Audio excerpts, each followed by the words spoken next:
When the heat of the summer starts to kick in, sometimes you just want a frosty treat, but you can definitely make your own at home, and you can make it as healthy as you want it to be. And I am going to make fruit Greek yogurt popsicles, and I'm using up some plums from my garden, but you can use whatever fruit you want to, like cherries, peaches, or berries, or even a combination of different fruit. Just use whatever you have on hand or what is easily accessible to you. This is a super simple recipe and it calls for just three ingredients: your fruit of choice, Greek yogurt, and a sweetener. You can use sugar if you want to, but if you're trying to go low or no sugar, you can choose something like maple syrup or honey, which is what I am going to use.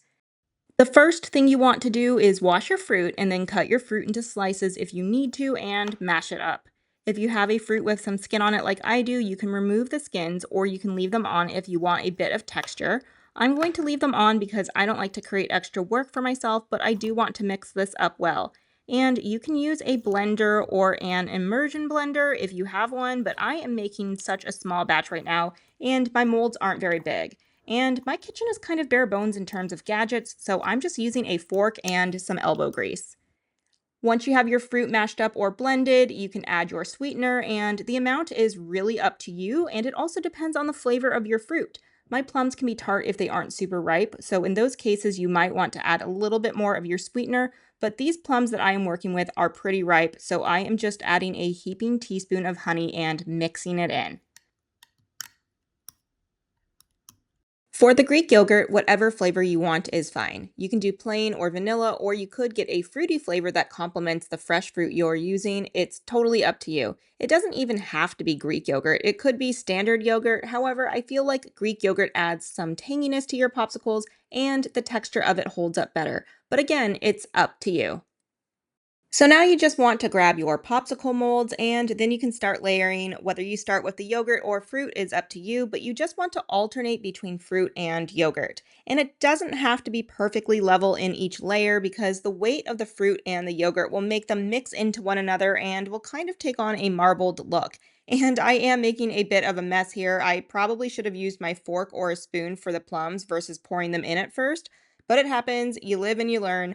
But speaking of messes, you want to make sure you don't fill your molds up too much because when you put the sticks in, it can cause them to overflow as they did for me because I overestimated the size of these molds. So I'll just wipe the excess off. Again, messes happen, life can be messy sometimes, and I think this is a good messy and it just comes with the territory of making food.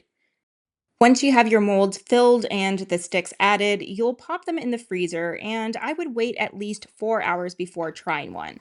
I let my popsicles sit in the freezer overnight, and now it's time to try one. And what's great about these is even though they are popsicles and are often considered a dessert or a treat, because I didn't use sugar, this can actually make a great bite to eat in the morning. These look like they set pretty well, and I love the marbling. And after eating off of this one for a bit, I have to say it works really well. In one bite, you might get more fruit, but then the next bite might be more of the yogurt. So it kind of balances it out nicely. And then I do taste the honey, but just ever so slightly. It doesn't overpower the other two ingredients. I absolutely loved how these came out and how they ended up tasting. And if you give these a try yourself, there are so many different combinations of flavors or variants you can use to make something you'll truly enjoy.